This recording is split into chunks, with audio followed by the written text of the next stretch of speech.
Varsovia, Polonia. Año 1940. Las calles están frías, grises, teñidas por un silencio inquietante. En el corazón de la ciudad, un muro de ladrillo separa la vida de la desesperación.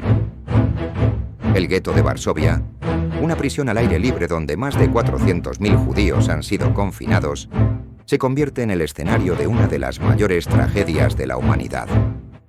El hambre se apodera de los cuerpos, las enfermedades avanzan sin piedad y la sombra de los nazis se cierne sobre cada callejón.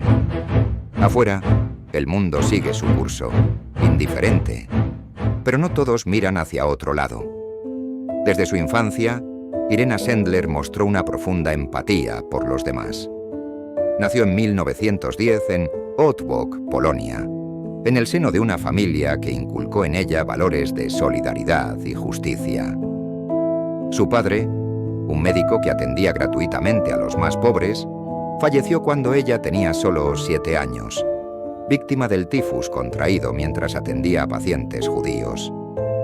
Su legado de ayuda incondicional marcó para siempre a Irena, quien decidió seguir sus pasos dedicando su vida a la asistencia social. Con el inicio de la Segunda Guerra Mundial, trabajaba en el Departamento de Bienestar Social de Varsovia, donde ayudaba a los más vulnerables, sin importar su origen. Sin embargo, cuando los nazis impusieron restricciones y segregaron a la población judía en el gueto de Varsovia, vio con horror cómo miles de familias eran condenadas al sufrimiento. Observó la extrema vulnerabilidad de los niños, abandonados a su suerte, sin acceso a comida ni atención médica, y supo que debía hacer algo. Fue entonces cuando tomó una decisión crucial. No permanecería de brazos cruzados. Irena se une al Consejo de Ayuda a los Judíos, Yegota, una organización clandestina que opera con astucia para evitar la vigilancia nazi. Pero ella sabe que no es suficiente. Con una determinación inquebrantable, obtiene un pase especial para ingresar al gueto bajo la excusa de combatir enfermedades infecciosas. Cada rescate es un desafío mortal. Utiliza cualquier método a su alcance.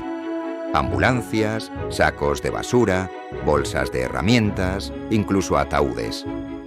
Algunos bebés son sedados para que no lloren en el momento crítico de la fuga. Cada vida salvada es una victoria en una guerra contra el tiempo y la brutalidad nazi. Irena ideó un plan para enviar a los niños a conventos, familias cristianas y orfanatos, donde podían permanecer ocultos con nuevas identidades hasta que fuera seguro devolverles sus nombres y su historia. Pero salvarlos no es suficiente. Irena sabe que estos niños deben mantener sus raíces, su identidad, su historia. Así que en pequeños trozos de papel, anota cuidadosamente sus nombres originales y sus nuevas identidades, los esconde en frascos de vidrio y los entierra en el jardín de su amigo Stefan. Su esperanza es que algún día, cuando el horror termine, puedan reunirse con sus familias. Pero la Gestapo no tarda en descubrir que algo está ocurriendo. El 20 de octubre de 1943, Irena es arrestada. En la sede de la Gestapo, es brutalmente interrogada, golpeada, torturada. Le quiebran los pies, las piernas, pero su espíritu sigue intacto. Exigen los nombres de sus cómplices, de los niños rescatados, pero ella no dice una sola palabra. Sentenciada a muerte, es llevada al paredón de fusilamiento. Sin embargo, en un giro del destino, sus compañeros de Yegota logran sobornar a un soldado nazi, y en el último momento, su nombre es incluido en la lista de prisioneros ejecutados en falso. Irena sobrevive, pero debe vivir en la clandestinidad. A pesar de todo, nunca deja de luchar. Desde la clandestinidad, sigue colaborando con la resistencia, ayudando a falsificar documentos y proporcionando refugio a quienes aún estaban en peligro. Con su red de contactos, facilita la comunicación entre los sobrevivientes y aquellos que buscan a sus seres queridos, tratando de reconstruir las vidas destruidas por la guerra. Cuando la guerra termina, Irena desentierra los frascos y trata de reunir a los niños con sus familias. Pero el horror de los campos de concentración ya había dejado su marca. La mayoría de los padres habían sido asesinados. A pesar de ello, los pequeños, ahora con nuevas vidas, llevan consigo el recuerdo de la mujer que arriesgó todo por ellos. Durante años, su historia permanece en la sombra, sin recibir reconocimiento.